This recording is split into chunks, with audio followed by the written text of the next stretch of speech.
direct from the beautiful Inland Blue Studios. Honey, this is the Nerdlife Crisis podcast with your host, that fine-ass Chris Thayer, that beautiful Steve Hale, and that big hunker chunk of meat, Ron Milts. Woo! Mama's hot up in here. Let's get this party started. All right, everybody, and welcome back to the Nerdlife Crisis podcast. Here with your host today, Chris Thayer. Steve Hale. And I'm Ron Milts. We're sitting counterclockwise. Yeah, again. we're It's sitting like, weird today, so I was like, where are we going? I'm not sure. It's kind of, well, ever since the chair got moved in the Yeah. office now, it's like throwing everything off. So we're back, and it's been a while. It so. has. It has Sorry, been a guys. while. I've not been able to join you guys in the last couple. I've had some personal stuff at home I mean, with the family to take care of. stuff like that creeps up, you know? Yeah. I know that, like on a personal level, sometimes life just gets in the way, you know? Yes, So- it has. And then the last like 3 weeks, like it's been a whirlwind for me. We had like Long Beach, and then I was in Alabama the weekend after that for work, and then this weekend, Chris and I went up to Emerald City Comic Con. A little impromptu. Jump on the plane. Let's go to Emerald City Comic Con for the I weekend. don't know if it was impromptu. Yeah, I mean, we it knew was about it definitely about a month planned. ahead of time. Oh, but, okay. But I mean, what had happened was our friends from Man vs. Rock couldn't run their booth, and so they basically were like, "Do you guys want to buy our booth?" And I looked to Chris, and I'm like, "I don't know that we're ready for this. This is a big ass con. It's 4 days of pitching, and that was like 4 12-hour days in a row." Well, at least we weren't sick. No, not this one time, right? Yeah, right. But I will say that it was. At the end of the day, every day, I wanted to strangle somebody, like more than fucking life itself. Right. Because I'm like, I don't like people that much. Right. I You mean, know? that's why I stay in the rear with the gear with the day job, dude. I Right. have no desire to interact with so many people on a But one-to-one level. I will tell you that, like, the entirety. Okay, so fun fact. So we were trying to figure out how to get all our books up there. So we took 1,000 books with us up to, which is a lot of books. Did you tape them to your body? We might as well have.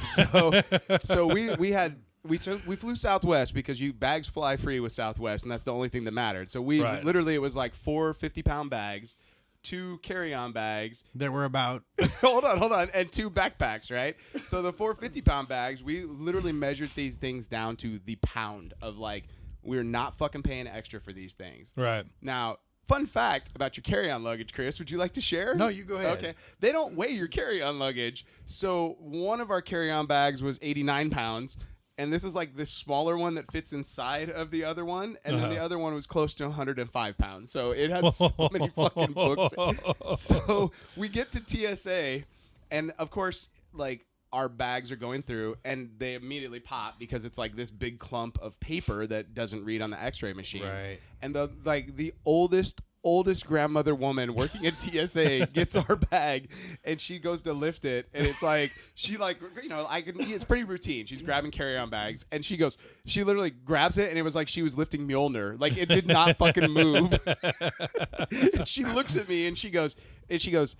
I go, yeah, that's my bag. And she gave me it was like the worst stink eye dude I've ever the seen. dirtiest fucking look I've ever gotten from anybody in my entire It was life. as if you could hear her say, "I fucking hate you." All right. So she opens it up, and they got the little swab thing, and she proceeds to swab every fucking book in the bag. Fuck. And now this thing is packed like to the nines. It's like everything is like wrapped, and she's going through it. And at a certain point, I'm like, "Ma'am, you can't swab the books." And she's like, "Well, I have to." I go, "No, you don't. You can just swab around the outside of the bag." And, you know, and it was just like, but she finally gets done with this thing, and then we got to like repack everything back up. So if you bought an issue at this convention, it has been tested for bombs Yes. and or cocaine. yes. So that makes it a special edition. Yeah, it's Yes, a special yes. edition. Yes. So we get to the con.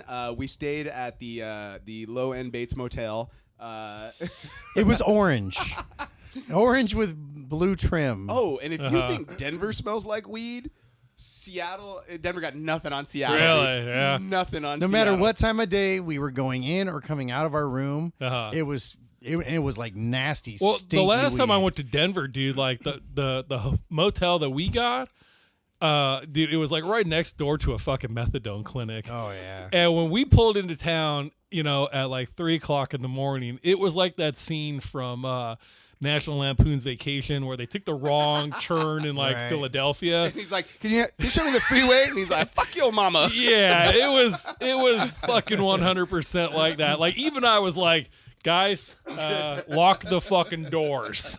Well, the hotel we stayed at the Roadway Inn, the very fine Roadway Inn, and it was cheap, so that was the whole thing. Yeah, it was weird.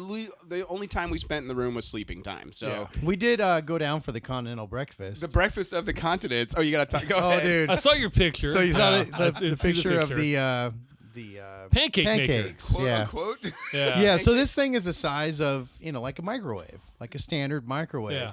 And it's got a little button on it that says, okay or whatever. And I'm thinking, hell yeah, print me some pancakes like a 3D printer. These fucking things came out like the size of a silver dollar. Yeah. Well, they were silver dollar pancakes, but they were not round. They were like. But is that like a thing? Those little tiny pancakes? They're called silver dollar pancakes. That's stupid. So I'm sitting there, I'm like, there's no point in even getting a fork because I can barely put these things between my fingers. They were so small. And I'm like scraping it on the plate to get the syrup on it. They were nasty. They were so gross. I ate like 6. But it's a continental breakfast, and all they offered literally at the quote unquote continental breakfast was the shittiest pancakes on the planet. Or cereal. Those were your only two choices. Fuck. I go, they don't even have like an apple out here, like a fucking banana or something like that. That one we had at when we did Comic-Con? San Diego Comic-Con was actually pretty decent, yeah, dude. right. I was like, oh fuck. And we this got is down there, pretty and good. I went, I'm gonna grab cereal, Chris. And he goes, we are not eating here. And I'm all right. So that was like the first adventure, the first day, and then I forgot my jacket. Oh my god. Oh, you're in Seattle during winter. It No was jacket. cold Oh as fuck. And I learned something about Ron, and I wasn't aware of this. I knew he was frugal, but this dude squeaks when he walks because he is the tightest motherfucker I've ever met. He was gonna flip for a jacket. While He was there. not going. He didn't buy a jacket. He bought a $7 sweatshirt. I'm like never gonna wear it again. You wore it for 4 straight days. Only though. to and from the car. And I should have kept track of how many times you said, "Jesus Christ, it's cold." Well, because man, I live in fucking California. First off, it is not like it was cold when we left, but it was like I can still walk around in shorts and a t-shirt. Yeah. I'm like, it's 48. Like this is not that bad. Yeah, it was next level. There. It was like 36, raining and windy. One time No I went jacket. to a horror convention in Baltimore, Maryland. It's quite a few years now. And the whole plan was to fly from California to Chicago, and then we were going to drive from Chicago to Baltimore. And this was fucking August. Okay, so when I left California, we're 103 degrees here. right. I get to Chicago and it's fucking raining. Okay, cool. Then we proceed to drive into that nor'eastern they made the fucking movie about, the perfect storm. We drove into that. It was like the whole fucking way, the whole time we were there. I mean, it was like torrential downpour. And I was like, what? I'm completely unprepared. All I wear is shorts. Right. You know what I mean? I and feel like your pain. T-shirts. I had no jacket, dude. It was like, I just stayed in the fucking convention the whole weekend. There, so we're gonna go out and get something to eat. I'll just get something here in the lobby, dude. Let's get some now and laters and Diet Coke. I'm cool. Here's my thing with the jacket and being frugal. Like, first off, we're at Target and I'm like looking around and I'm going, I don't want to wear any of this. Like, I don't want to spend $32 on a jacket that I'm literally going to throw away at the end of the weekend. Like, and he goes, well, just buy a sweater from the convention. I'm like, I don't need a fucking $45 Deadpool hoodie that I'm never going to wear anywhere else either. And you're like, dude, I have enough of the Just for Men collection at home. I don't need to add to it. The Just for Men collection? Yeah, Please explain what dude. the Just for Men collection is. I mean, it goes right along with your Dockers that you wore and shit. Right over here. That's the sweater he ended up buying, dude. It's fine. It got me to and from the airport. I wish it and Like was no fine. hood on it, just no zipper, just a pullover sweater. I literally walked to. Well, first off, they had like no XLs, like nothing in XL. Oh, And please tell me you're wearing something smaller than. no, like it wasn't like fat guy in a little coat. Oh, over that would here. have been even better. Oh, I'm picturing you wearing like a small or a medium. and it's like really bright blue or something. Oh, No, like a I will sweater say vest? It was, Yes. it was navy blue. It was navy. It was blue. navy. It was like a dark blue because I was at like, least it was dark blue, not light blue. look, light blue would have been great. I'm all so welcome to Seattle. Yeah, man. I don't see the. I'm like I got better things to spend my money on than a sweater I don't want to wear. You know, Right. I own sweaters in California I don't wear because I don't like sweaters. I have 4 jackets. I rotate them through. It's like I don't need. On the last day, all you had to do was leave it on the outside of the convention center, and one of those homeless dudes would have picked it up. like It was a donation, dude. Dude, I felt bad for any homeless people there. That Oh, shit was yeah. like right out of Scrooge, like with the guy with the watch, like frozen in the fucking tunnels. Dude, not to get off subject here, why do you think we have so many fucking homeless in this state? Oh, right? yeah. Why?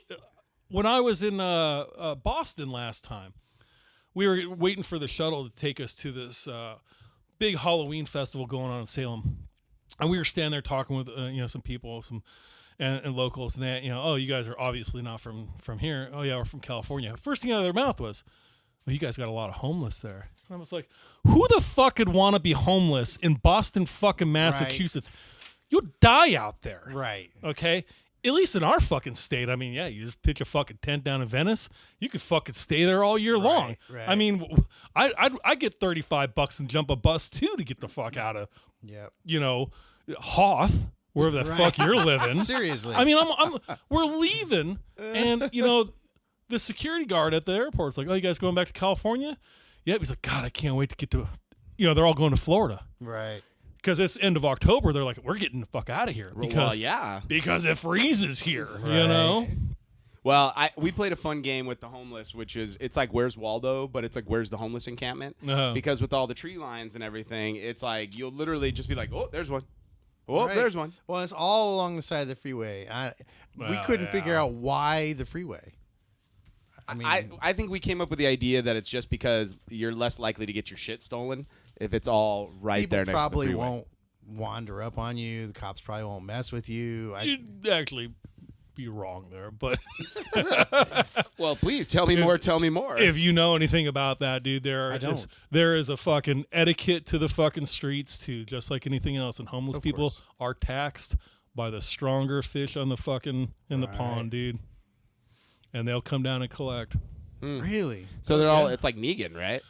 Absolutely. Interesting. Absolutely, dude. I have some friends currently who've been helping with some local homeless encampments, and they said, hey, these guys who are coming up, they're here to tax us. Interesting. So, and these guys happen to, they're all turning wrenches and shit. They're also pretty big, meaty guys. And they went over there and they told these guys, hey, you fucking hit the road while we're here. We don't want to see you here. We know you're a fucking problem. And they fucking left. They knew it was up. So absolutely. Interesting. Most homeless people are actually pretty fucking armed to the teeth with not, guns or With anything, knives but and shit, absolutely yeah. with fucking sure. with knives Yeah. and stuff. You definitely have to protect yourself there. Why the freeways? Hey man, I don't know. You see it here. Go down. I was just in fucking Hollywood last week. We went down yeah. saw Black Label Society, and they're all over the place. Yeah, there. yeah. So Well, hey. transitioning from the Something homeless funny. conversation a little lighter. Yeah. So the con itself. So Yeah. we get there, and first off, it's completely unlike any other convention I've ever been to in the layout. You do not. It's not like San Diego. It is too fucking cold for anything to be outside this convention. Right. Yeah. Like it is all internal. But we get there the first day, and it's like. We're on the 4th floor, and I know that there is like rooms where like gaming and shit. It's like 3rd floor, and then I know, but we're walking around. I go, this is not that big, I'm like, I was kind of surprised because everyone's like, oh, it's like There was like 3 rooms. It was maybe where we were at was maybe a third of the size of WonderCon. yeah. Uh-huh. At this point. And so we're sitting there the first day, and I'm like, and it was not super busy on Thursday, and I was like, dude, I'm not impressed by this con right now. Come to find out, this thing has 6 stories. Wow. Which Yeah, is it's cool. like 6. Like it's the size of maybe You 2 know what else is WonderCons. like that Yeah. is fucking Dragon Con. Yeah? Yeah. Dragon Con's like that. Goes up. Yeah. So Well, I heard Artist Alley is like this massive room with 400 artists in it. wow. It's like talk about being a little fish in the ocean. Right. You just get gobbled up by those dudes. Well, and it was great. I mean, it was fun because, like, suddenly here we are batting on a different level. Like, it's one thing to do all the Southern California cons or Vegas, but this is like a whole other level with the people that we're meeting and coming across. And it was like, we met our new friend Joe at Borowski. Was that his last name? No, I don't remember. God damn it! I know, right? I just ruined it for you. It starts with a C. Coroni. It's Corona. Yeah, he does like official Star Wars art and official. Cool. You know the fucking Fight for the Empire posters where it's like they're like the propaganda ones. Yeah, I have a few of those. It's his. Oh, okay. So and he's a bad motherfucker. Yeah, and his art is amazing. But it's like it's like making new friends. Like it was 4 days of selling our books to people, selling the podcast to people. People were super excited about the podcast. And then, and I know we've already gotten people listening out of Washington. So that's like, thank you. Thank you, Washington. Yes. Right. And then, yeah, man. And just coming across new people. And then it was like every con we give like a different name to. And this was definitely like trans lesbian con. Yeah. Like they definitely were heavily represented. Yes. Like more so than anywhere I've ever been ever in my entire life. And it was like the hardest thing became at a certain point. It was like, I didn't want to insult anybody and be like, I love your Harley costume, and it's like, that's not a costume, it was like, that was like my entire weekend. I just like, and then it became a lot of like, it's not a costume, it's a way of life. Dude, it was a lot of gender neutral, like the whole weekend. A lot of gender neutral, because man. in that way that ambiguous. you're like, I don't know if you're a man or a woman right now. So how are you? You people look like some people that would like to look at something. You don't want to offend anybody, so you got to be careful. But it was like, that's why I don't go to these things, because Chris is conscientious about not offending people. I'm terrible. Well, I would probably offend. Look, it's one of those things where at the end of the day, I'm equally as offensive. It's just I'm trying to sell them stuff, so it's like I'm gonna just do the best I can to not fuck. Hey, this we up. like beautiful chicks with dicks over here. Okay, it's okay. No problems with that, dude. But the funny thing was, like we're used to being like in L.A., Vegas, and sort of the southern area down here. The people in Seattle were super nice, Steve. Super nice. It's crazy when you go somewhere else and you encounter nice, polite people. You're like, you have to. What's at first wrong you're with you stunned. guys? At first you're like, hold on a second, where the planet I come from. Okay, I'm sorry. Nobody really.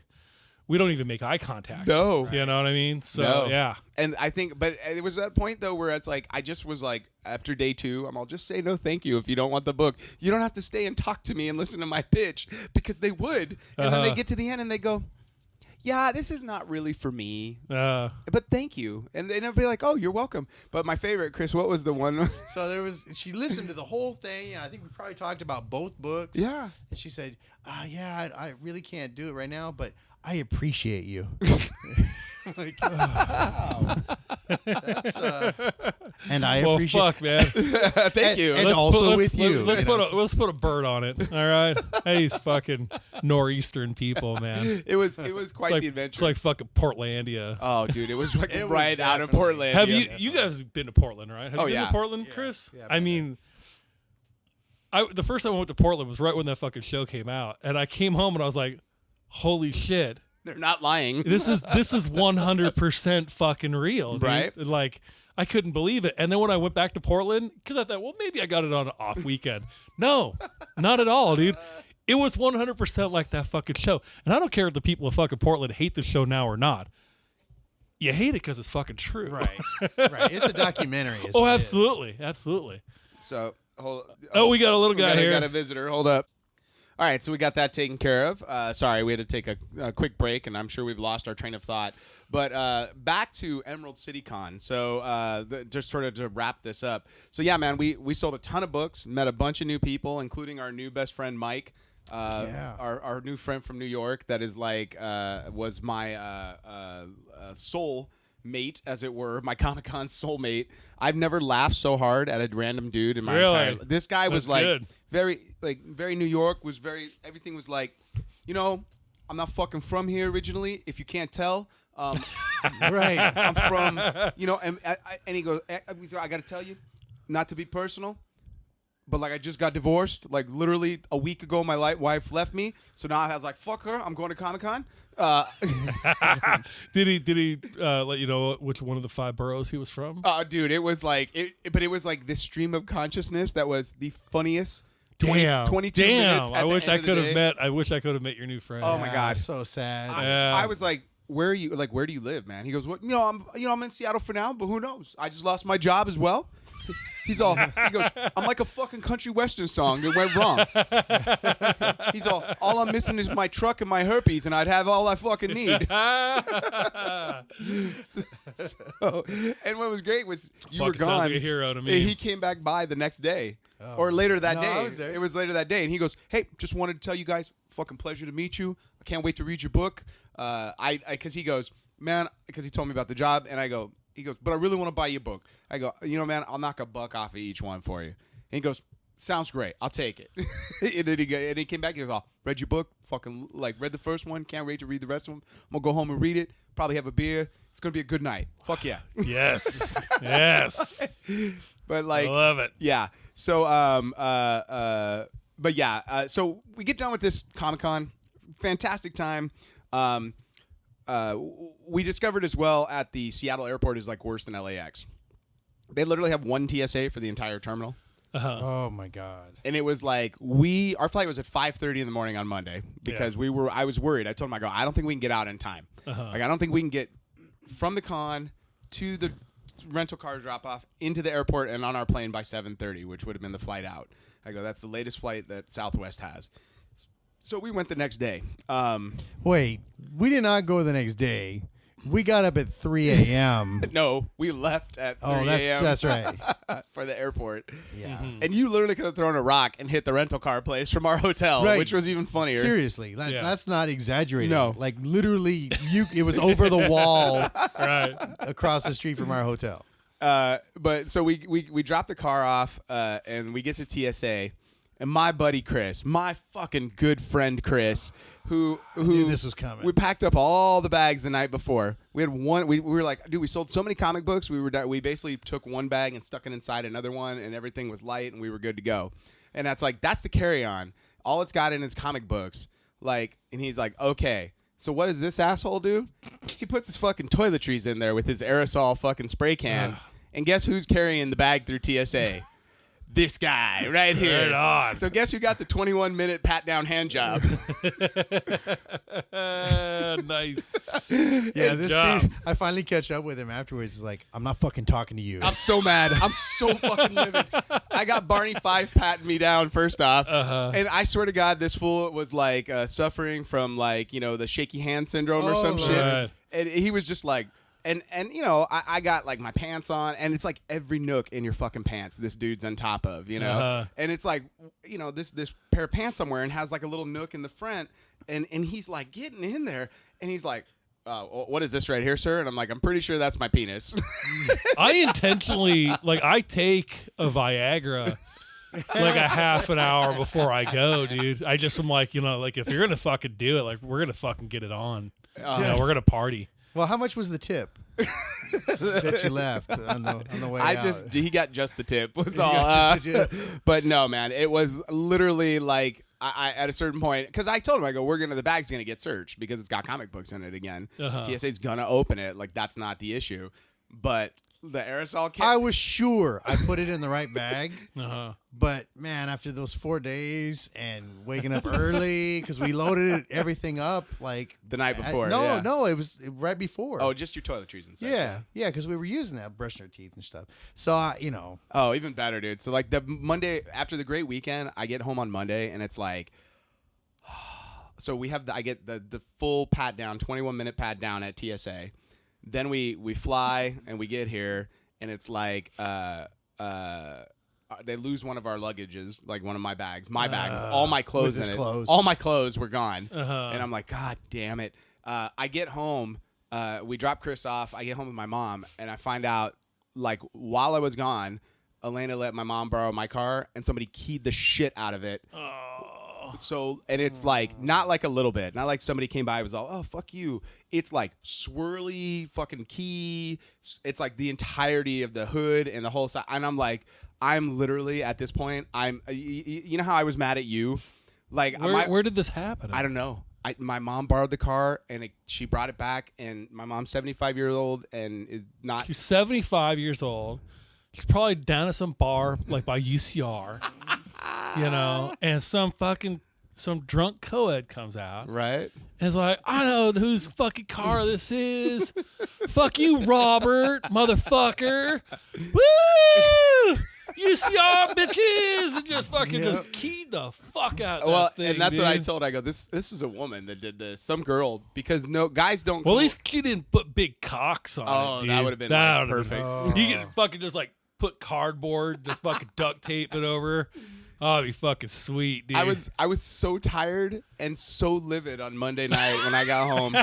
My wife came over to give me a kiss, and I'm all, no. And she's like, what? I hate everybody right now. Fingered my asshole at TSA.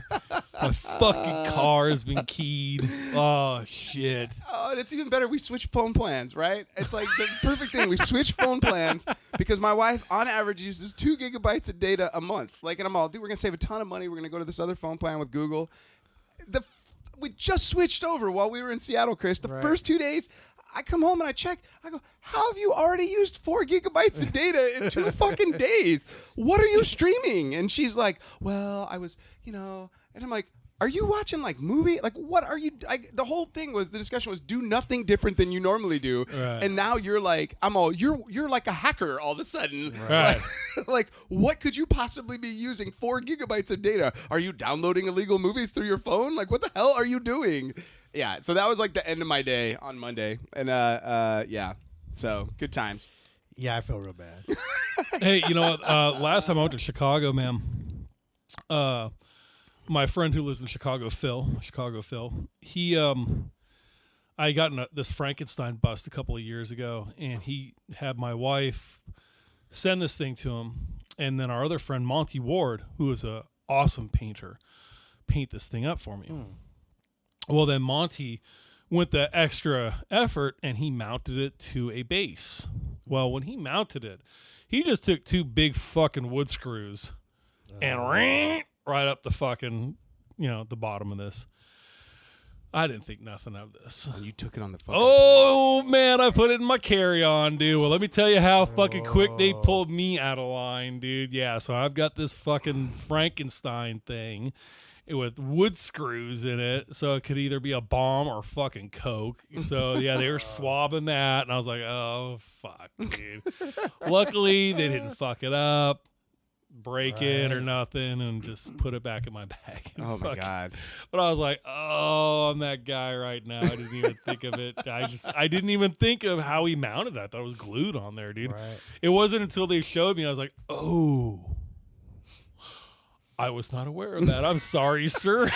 I am an asshole. Well, here's the best part. When he opens it up, like the scan comes up, and you can clearly see the box, and you can see Chris's little bag of toiletries, and there's this big circle around the aerosol can. Man. And it was like, and that's when I was like, really? Because I knew I fly a lot, and I knew what was coming next. I don't fly at all. The last time, when I went to fucking Houston last year, my backpack, which I took as my carry-on, it is my this is my everyday carry. This is what I use when I go out shooting. This is what I use when I go out hiking. Ooh, did you have bullets in there? No, but I emptied my bag 3 times to make sure there were no knives, no bullets, like no tactical pen, no fucking baton, like nothing. Oh, speaking of that, like that's the one thing we were kind of shocked about with Emerald City. Uh-huh. They are still super loose on their weapons. It's coming, don't worry. Right. Like, I know California's been pretty much shut down. Yeah, but I mean, it's like, it was to the point where like there was the brown coats got in,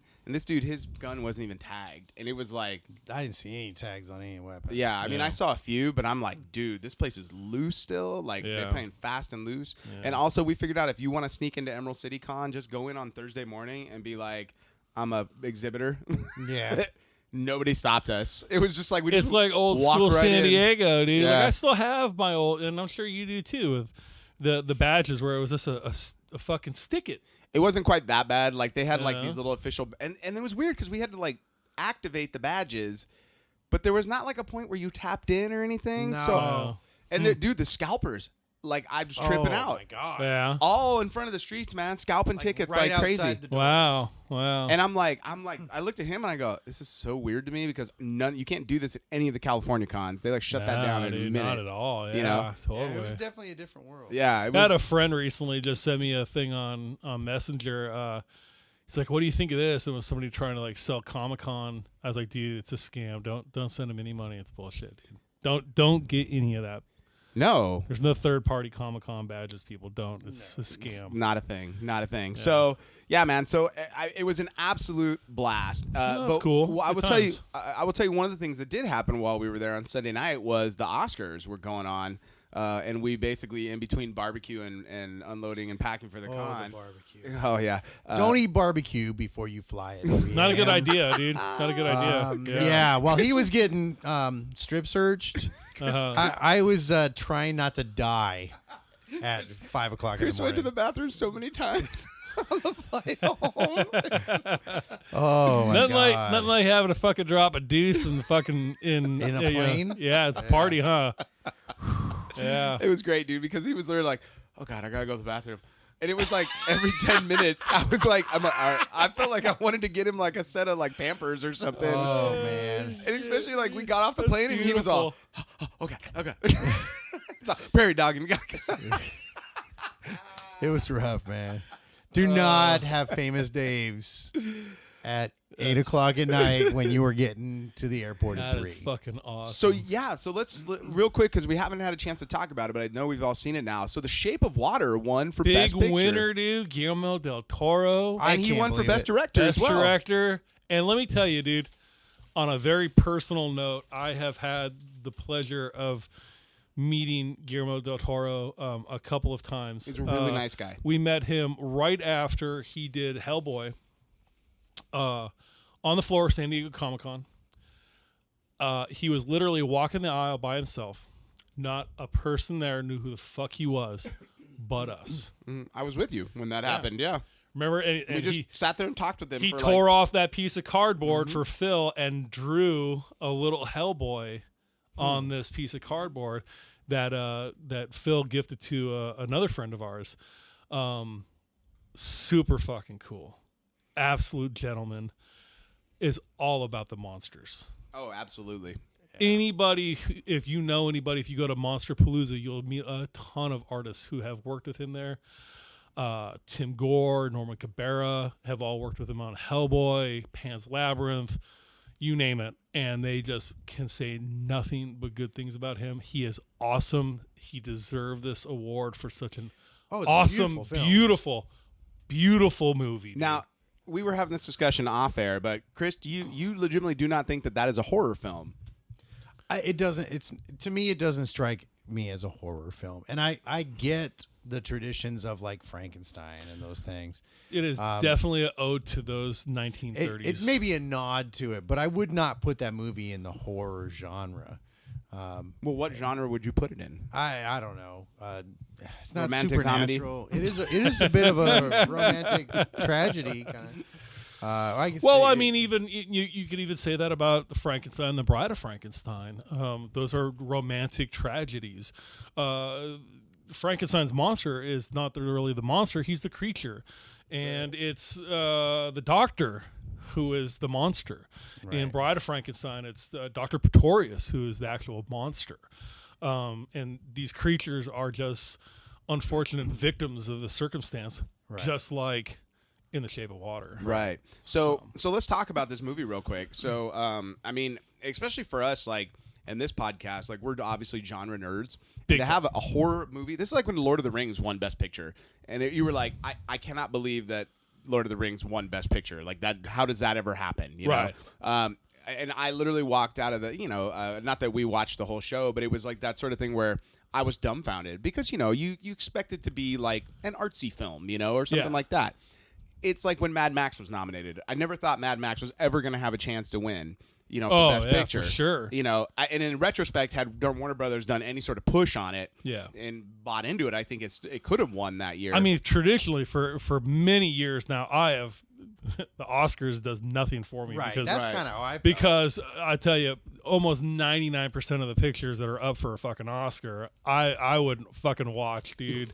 If dude, you know there what? was nothing else going on, dude. I There's just so not gonna, much buzz around Lady Bird, and we watched that like maybe a week ago. I don't get it. I don't get like. Well, you're not a daughter and a mother. No, I get that. Wow. I get that. But acting wise, I don't understand why everyone thought the performance was that great. It's just for me, I was like, it's okay. Yeah. But it's not on the level of even like a Logan or something, Which I'm still dumbfounded that. How did that not get a nomination? I told Chris, I go, the fact that Patrick Stewart didn't get a nomination for Professor X in that movie is like, I don't understand what acting is then at this point, Right. like that. And I say it like to the end of time, like that is my favorite movie from this last year. Still, like at the end of the year, I'm like, nothing affected me as much as that movie did. Absolutely. I'm still hands down with Logan. With you on that one, dude. Now, this Shape of Water, I really liked it a lot, man. It was really kind of like, it was every horror movie that I grew up with. Yeah. And I think the problem is now we think about horror and all you want to talk about is the blood and the guts and the slashers. The Hostels, the fucking Saw movies, That's not really horror, though. That's just murder porn is what all that stuff is. But I mean, that's what, when you think of horror now, like that's where people's mind goes to. Yeah. And I think that there are a lot of really great stories to be told in the horror genre, like this movie, where at the end of the day, the monster wasn't the bad guy. Right. It was, why can't I think of his name? Michael Shannon. Michael Shannon, General Zod. Yeah. He was the monster. Oh my God! When he pulls his finger off, like at the end of the movie, like when it's all gangrene, and he just rips it. I'm all whoa, And then to me, it had a really sad, sort of tragic ending, which for her at the very least. Well, even the supporting cast across the board was great. Holy shit! Yeah. They were awesome, dude. Loved them. Right. I'm sorry, my IMDb is not updating right now. Well, we had I know Viola Davis was in it, right? Her next door neighbor. Not Viola Davis. It's Octavia Spencer. Octavia Spencer. Sorry. Was awesome. Fantastic. Oh, yeah. Totally great. Well, how Loved about the her. fact that the lead female didn't talk the entire film? Right? She sang, but she didn't speak the whole time. It was great. And was phenomenal. Yeah. And I think Del Toro. Oh, and by the way, can we just let him make at the Mountains of Madness or at the Mount? I hear that's back on. Well, it I should hear be. it's back on. Also, a big shout out to her next door neighbor. I got his name now, Richard Jenkins. And if everybody remembers, he was Right. also in Witches of Eastwick. He's been a character actor in a lot of things, and he was awesome in this movie. He played the older gay gentleman. Yes, awesome. Yeah. Awesome, dude. And it touched on so many things. I mean, I just The scene in the diner was like sad. It like broke my heart. Dude, right? Me too. His entire absolutely. life, like this poor guy, like his entire life, he's just like you can tell he's just trying to find somebody to connect with at the end. What a time! And even he says, either I was born too early or I was born too late. Yeah. And he was definitely in a very bad time. Right. I would say not just this country. I think just in this world at that time was not a very good time to be a gay man in anywhere. And wow, what a rough fucking time, dude. Yeah. But I thought he was great.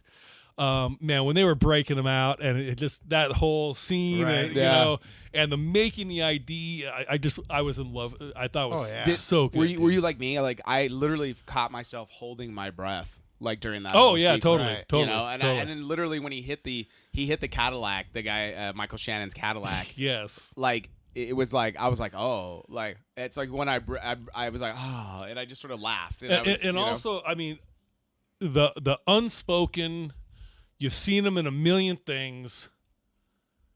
Doug Jones as the creature. Was it Doug Jones again as the creature? That's of course Guillermo del Toro's go-to guy, dude. He was great. Absolutely another one we have met on multiple occasions. The last time I was literally walking down the street in San Diego, and he was walking to his car. I have run into him probably 24 times, and he's like the nicest guy. The sweetest guy. Yeah. Absolutely sincere. He is just always very stoked that people recognize him out of his makeup, because he's always in makeup. Mm-hmm. You never see who he is. And he's done just such a phenomenal job. Well, I love him. He's currently on the Star Trek show Discovery. Is he on the new? I haven't seen any of that he's yet. Sort I need the main alien on that show. Oh, okay, cool. And his makeup looks fantastic, right? And he actually gets to act. Which if anybody has actually seen him physically, he is absolutely skinny as a rail. And he is tall. He fits into these appliances, right? And if anybody's ever worn this stuff, dude, it's not comfortable. It is mind-boggling. Yeah. Bad to be in this stuff for any length of time. And what's interesting is he's so he's obviously what came up as a comedic actor. Like when you talk with him, because he's super expressive and like you could just tell he's like just a joy and nice. And then I think he just found a niche. He's sort of like what's his face from Planet of the Apes and General Snoke and why can't I think of his name? Gollum. Andy Serkis. Yes. Yeah, who's just sort of found a niche as the motion capture guy. I didn't know that. Yeah. Dude. Yeah. That's if they didn't spend any time developing the character. I'd also like to thank Guillermo for giving us a little full frontal. Right. On the monster, you mean? Two different scenes of and that's another point. I mean, it's about time, dude, that we started to accept and appreciate the interspecies erotica that everybody's talking about, but you never fucking see it, dude. You never see it. It's about time that humans and fish people can fuck, and it's fucking, it's okay. All right? It's 2018. You need to fucking get with it. Did you have that moment where you're like, am I watching 50 Shades? Like, what? Oh, my God. Just happened the best here. is when she described it, how, like, the shell opens up and this fish wiener. And let me tell you, I have a picture. Of the fish wiener? They are actually producing a dildo. No. Yes. Yes. They have a shape of water dildo? Yeah. What? Wow. Yeah. Like, why? That's I will weird. find it. I will send it. Will you? You know what? I'll tell you what. Is I'll it green? post it. Oh, it's like even spotted and shit, dude. Wow. Oh, it's a full-on fucking merman wiener, dude. That is so weird. Oh, let me tell you, dude. Now I feel really bad that you didn't get your sea monkey statue all those years ago. Ah, damn, I love that fucking. Don't even bring up the statue with me. It's gonna like imagine if Jen now she watched Shape of Water and she'd have walked by that and got all aroused and like take me, my merman. Right, fish man. Speaking of 50 Shades, Valentine's Day. I got roped into literally roped. No. Hey, no, I agreed. It's like, hey, what do you want to do? We went the day before because I don't want to. The day before Valentine's? Yeah, I don't want to do. Oh, I thought shit. you were like, we went to the midnight show for 50 Shades. No. I haven't watched the other two movies. I think I saw maybe the part of the first one. It's freaking lame. But I did not understand quite how bad these films are until I had to sit through the final one. So you went and watched like softcore porn in a movie theater with other people? Like that's exactly what this shit is. If you've never seen one, like literally, you could put this on Cinemax late night and you would not be able to tell it apart from all the just other like shit with that's there. More production value. It's really all it is. The acting is no better. Like, it's terrible. The story, like, there was no fucking story. Oh, so then I definitely would not have liked it. No.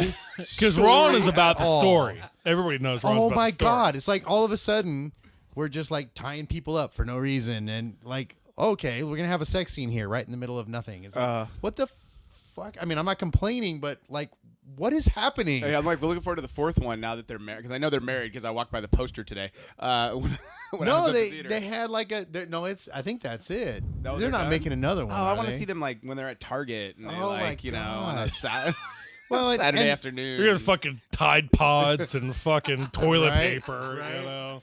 No, it was so like infuriating because I'm like, this is literally on Cinemax every night of the week at like midnight. It's exactly the same. And every woman who's ever given her man shit for watching Cinemax late at night needs to shut the fuck up because that's exactly what this was. and less entertaining. I have no concept. I'm like, I would never go see this. I wouldn't even give a fuck if it's Valentine's Day or not. No offense, Chris. I mean, you got to do what you got to do, man. right? But I would just be like, listen, man. yeah, but You want to watch it? It's gonna be like Brazzers. Okay, we're gonna throw that on.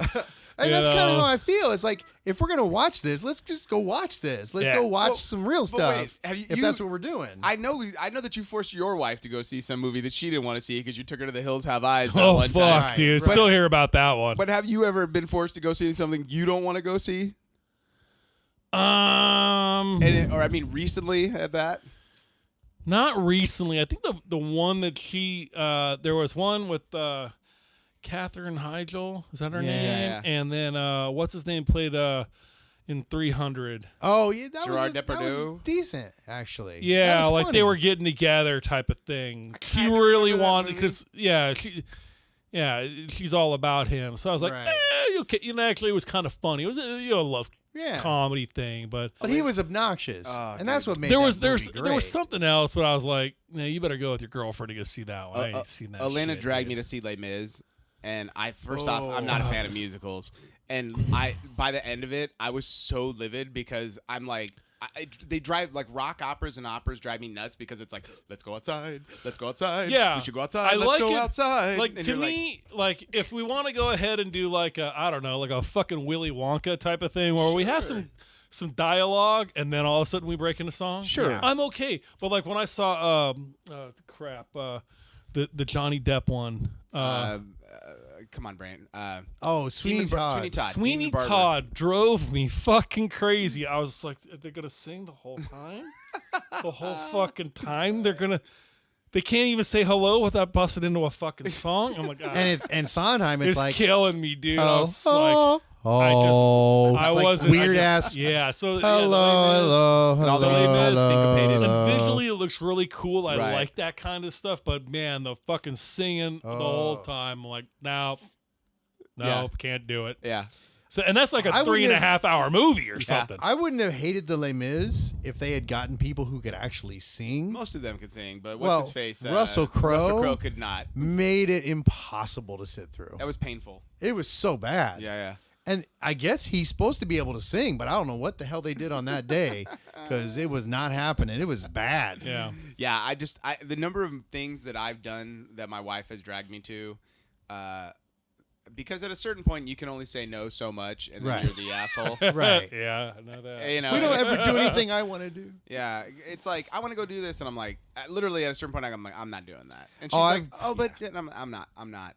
That's not happening. Right. Like I'm not going to your whatever you want to go to, and whatever hipster restaurant that like have cardboard chairs. Oh my god. Oh my God. Let me fucking tell you, one fucking time, somebody recommended one of these, straight from the fucking garden to your plate places. Oh my god. Oh. Jesus no. fucking Christ. Everything sucked. Tasted like dirt. I was like, this is disgusting. As soon as we left, I was like, fucking take me to In-N-Out. Right. Jesus Christ. Don't ever do that to me again. Right. Elena, because she's a foodie, took me to, it was me and Matt went with us. It was like forever ago. But she's like, oh, I got this little great restaurant. And we get there, and it's like in an industrial park in LA, which is like the sketchiest place on the planet, right? Yeah. So you pull up, there's no lights. We literally drive into an alleyway, and there's a dude standing at like a lectern, and he's like, valet. Oh boy. I look at her, I'm all, I'm not letting this guy valet my car. I go, this guy's just going to drive away, and it's going to be, I'll never see the car again. She goes, no, this is it. And I'm like, all right. And so, like, he valets the car, and, like, we walked in, and it was, like, the scene from Fight Club where, like, you went through a door, and then you, like, go down a hallway, and then, like, it's, like, down another set of stairs. It's a pop-up. It was before that. So we walk inside, and it was as if we'd opened a door to another dimension. And it's this really nice, like, sort of Japanese food place, but it was super artsy. All the tables were made out of, like, found objects, and all the chairs were art, Steve. All the chairs were made out of cardboard. Fuck. And I took Matt, who's like 290 pounds, and he's sitting on this cardboard chair, and he's like, "This thing's gonna go, dude. It's just I can feel it at any moment." And I was like, "I'm all," and it's like the whole night I was like, "Oh, watch out!" Oh shit. Oh fuck! I can see this. But after that experience, I'm like, I need an okay before. Like, I will go with you to eat at places, but there needs to please make sure there's something I can eat. You know, Right? Like, I don't want shit wrapped in seaweed and like, you know, or it's like there needs to be at least one meat option that's real meat. Right. It's got to be cooked, brought to me. You know, Right. I don't usually have problems anymore. Yeah, if they got to come out and fucking explain it to me, Right. right? I'm just like, get out of here. Like they were like telling me about the fucking like even the chicken noodle soup. I was like, this fucking sucks. How'd you fuck this up? Right. How do you You know, mess how up do you water fuck and some up chicken and soup, noodles. man? Now, Oh. ever since we went to see this one movie, anytime she brings up anything that I watch that is not up to her standards, I bring up this movie. All I have to say is League of Extraordinary Gentlemen. Why did she take you to see that? Oh yeah, I saw that one in the theater. that's the saw worst that. fucking movie I've ever seen. The worst. Holy shit! The worst, really? Oh The my worst? god, that I would rather watch The Room than watch that movie again. We'll talk about the fucking room because I saw that little discussion on fucking, and then I went and looked at the fucking trailer and I'm like, what the fuck is Ron talking about? Right? I mean, this is fucking garbage, dude. It's so good, dude. It's such crap, It's man. so There good. were so many people dressed up as this asshole at Tommy the con. Wiseau was like represented. like 8 people. Holy fucking shit. I dude. do not Chris was condone so this. bitter because I'd be like, "Oh my god!" and I was like, "Can we get a? Can I get a picture with you and my partner?" And he thought, "I'm not taking a picture." It with reminds me. I mean, you saw Free Enterprise, right? of course, And I remember when they fucking meet, William Shatner, and Yeah. he's fucking telling him his fucking plan to fucking That one-man Hamlet. yeah. No, yeah. one-man Julius Caesar. Yeah. And he's explaining how he's going to do all the characters. Right. I mean, that's what I was like, this is just crap. This is just like, you just had too much money. Right. Access to a fucking camera, and you're just going to go. Dude, you got to watch The Disaster Artist. Like, you have to watch it. No. First off, that movie by itself is brilliant. Second off, you're exactly right. Like, the whole, like, Tommy Wiseau has all this money and nobody knows where. It's like, he's like, nobody knows how he got it, where Right. it came from. You know, nobody knows how old he actually is. Uh-huh. And that's like I was watching the brilliance I was of watching it. fucking trailers of it. And I was like, No. this is fucking, this is terrible. Right. This is terrible, man. Well, anytime anybody came up, I'd be like, Gene Simmons. It's like, dude, it's like you guys that haven't really, dabbled in like the illicit drug world much. I have, and it was like bad drugs, Right. that you can't come off of, and you're just sitting there like scratching your head, going, "Is this gonna fucking stop?" Like, I think I overdid it. I don't think this is gonna stop. I think I fucked myself up this time. And then finally it ends, and you go, "Oh, thank God, I'll never do that again." I swear to God, that was like I'll the never second watch time. a piece of shit movie like that again, dude. It's so good. Oh, yeah. It's like, Steve, it's like, okay. Oh, here we go. There's no way you're gonna talk us into The room, this. okay.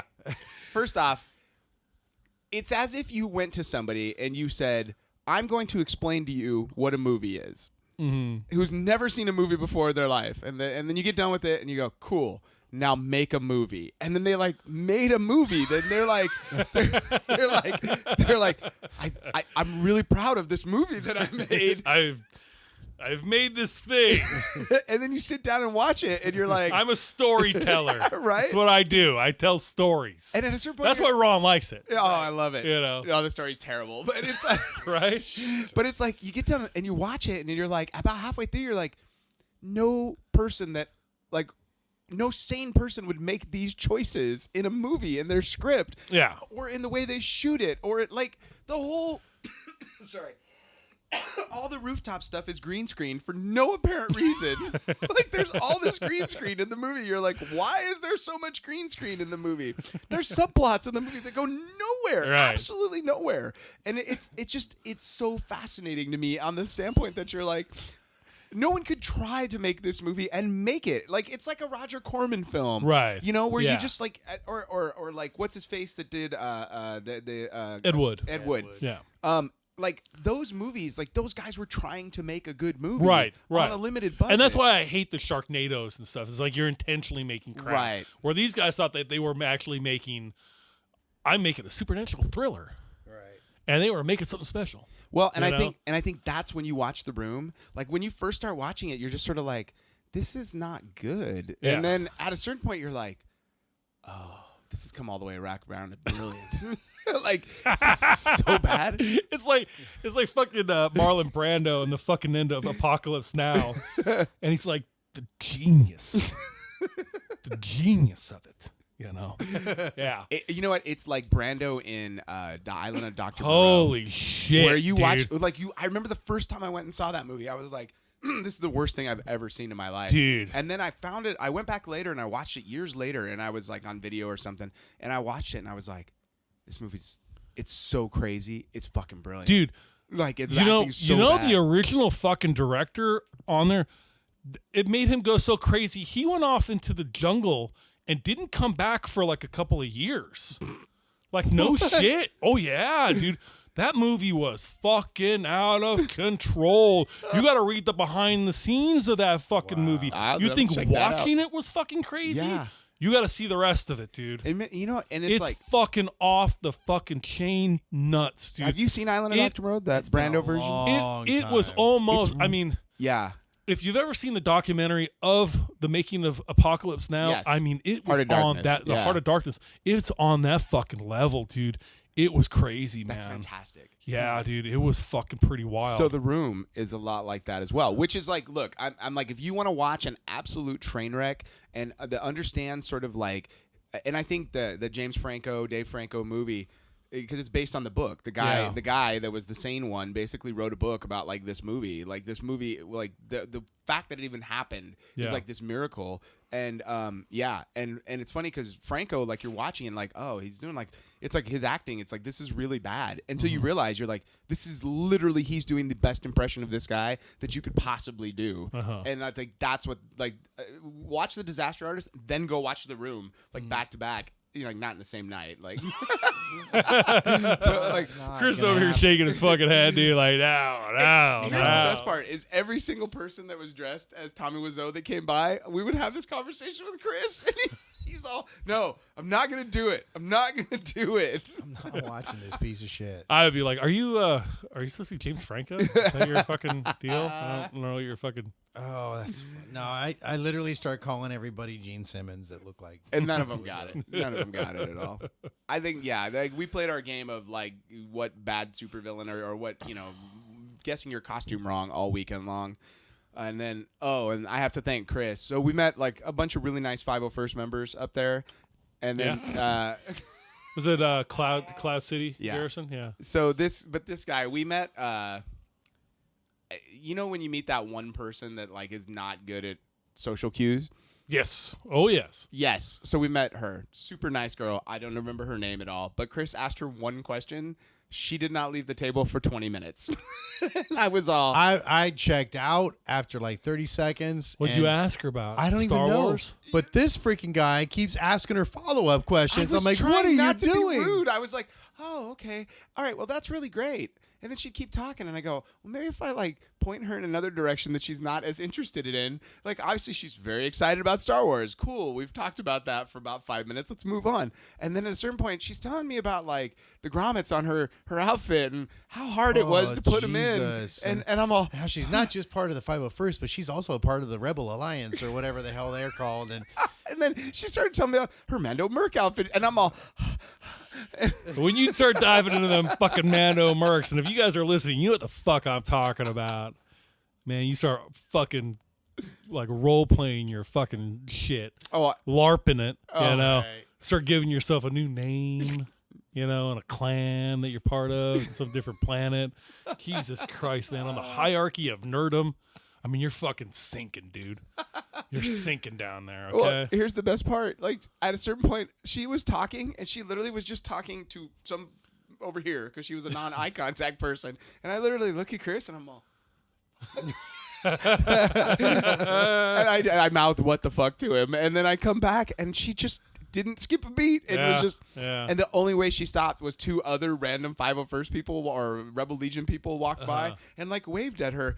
And they're literally standing as far from her as I am to you, doing like waving at her, and she's looking at me, and I literally, because I'm so done with her at this point, I literally just hold my arm up and point. And she's not catching on. And at a certain point she looks at me and she's like, what? And I'm all, look to your right. She looks over and she goes, oh, hi, and like starts talking to these people, and I'm like, you don't need to say goodbye. I don't need to engage anymore. I did the thing where I'm like, suddenly I'm looking through something on the box on the ground where I just disappear. It was like she walked away. And I looked at Chris, I'm all, that was revenge because there's one guy this guy that we see at the Southern cons all the time. It's not a payback. It's not. And he dresses it's a down payment on payback. Is he a listener too? No, okay. He dresses as the weirdest superhero I've ever seen.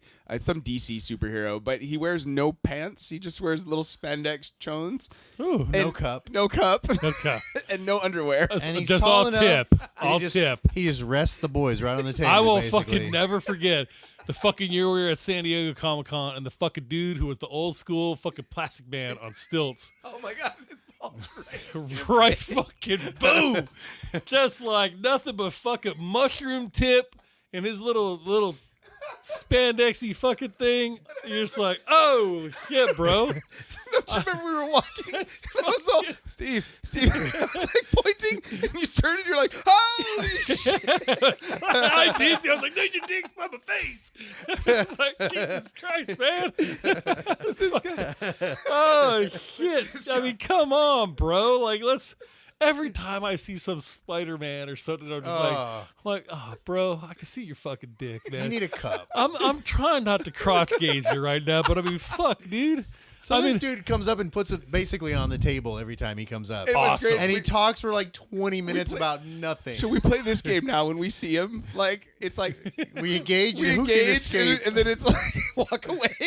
So we did it to Darian last time. Oh shit. Darian was the first one that brought him over. Yeah, she she was- always engages the cosplayers. And we're like, please don't. I don't ever talk to cosplayers. So they never got any money on them. No. I mean, Well, I hate to of say it, course. but, you Although know, Seattle was where are you going different. to put it in your costume? We sold Right. a lot of books Right. to cosplayers at this convention. Nice. A lot of comebacks. We sold a lot of books to everybody. Yeah, it's true. That's cool. But dude, this guy Support comic book makers, guys. Absolutely, Support the fucking comics, man.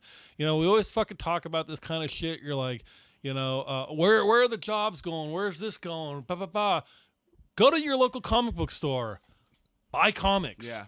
When you're at conventions, buy comics from those guys in the fucking aisle, man. You know, it's fucking hard, and if you don't support them, they will be gone. Yeah, Right. and speaking They of will that, be gone, dude. Speaking of that, And it's a fucking hard gig, man. So fucking throw them a couple bucks. well, speaking of throwing someone a couple bucks, so all generous listeners out there, so we got a Kickstarter coming in about 3 weeks from now for our book Legba's Juke Joint. Super exciting project. So we've done a ton of interviews the last 2 cons. We'll do a ton more at the next one after this. But be on the lookout on the Facebook page. There'll be a lot of different entrances. We've got the essentially, there's a lot of different end levels you can get in at. Digital copy for $10. You can get a physical copy and the best part is it comes with a CD full of music, Right. or a digital download. We don't have Right. an actual CD of music that goes along with the book, but we're really excited about that. So you're gonna start seeing WonderCon weekend is the weekend we launch on that. Cool. So just Cool. keep an Best eye of out luck. for that. Yeah, for sure. So let's wrap this episode up right there. I think that's an hour. So I think our listeners will get a kick out of that. And you guys want to come back and do another one? Yeah, I could do something real quick. If I could do a quick plug, though, for something I'm doing, guys. Yeah, for sure. I don't know if you guys are aware of, see me on Facebook or Instagram plugging this. I'm currently doing a fundraiser for the Hero Project. If you've never heard of the Hero Project, I know Ron has last year. I'm He going to helped me out donate with to you it. this year as well. It is a program that helps wounded war veterans who have lost fucking arms and legs and feet do hikes and adventures. It's a therapy. It's a physical thing. It's a mental thing. They do, Everest, Kilimanjaro, like just all these fucking expeditions with these men and women. And I'm currently at $1,300. Keep going, man. Right. Nice. Last year I did $270. When I met these people on the trail, I said, God damn it, I got to do better. So please check out my fundraiser at CrowdRise. It's Team Gone Squatchin'. Okay. Nice. So just type that in. You'll find me. It's got like a Sasquatch in there and shit. So We could throw up a link on the group as well. yeah, that'd sure. be cool. So I'd appreciate any help. And the listeners who have donated out there, you know who you are, and I appreciate it. Thank you. Well, and I mean, this is the entire, when we first started this concept of the podcast, it was on top of like using it, to tell our stories and, entertain. We always wanted to use it as a platform for any of the variety of things that we were working on. And I think like this is one of those things where, especially like the cause it's for, like this is a good platform for us, you know, and it's like we don't ask much of our listeners, Just listen. Hope just you listen. laugh. Hope you laugh. Yeah. Thank you for spending an hour of your time with us when we managed to get an episode recorded. Right. But at the end of the day, it's like this is a great one for you guys to jump in on, and then in about 3 weeks from now, you can jump in on our Kickstarter, which is another great thing. So, all right, guys, let's wrap this one up right here. I hope you guys have enjoyed the show. I am the shape of the water in Chris's toilet. I'm interspecies erotica. I'm X-Man's ball sack. All right, the table guys. of the con. We hope you're having a Nerdlife crisis.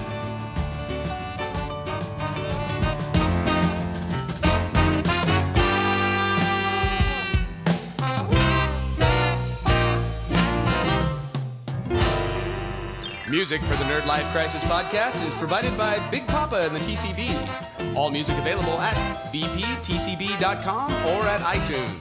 The Nerdlife Crisis is recorded at the Inland Blue Studios. Make sure to subscribe to the Nerdlife Crisis at iTunes and like us on Facebook and follow us on Instagram or Twitter at Nerdlife Crisis.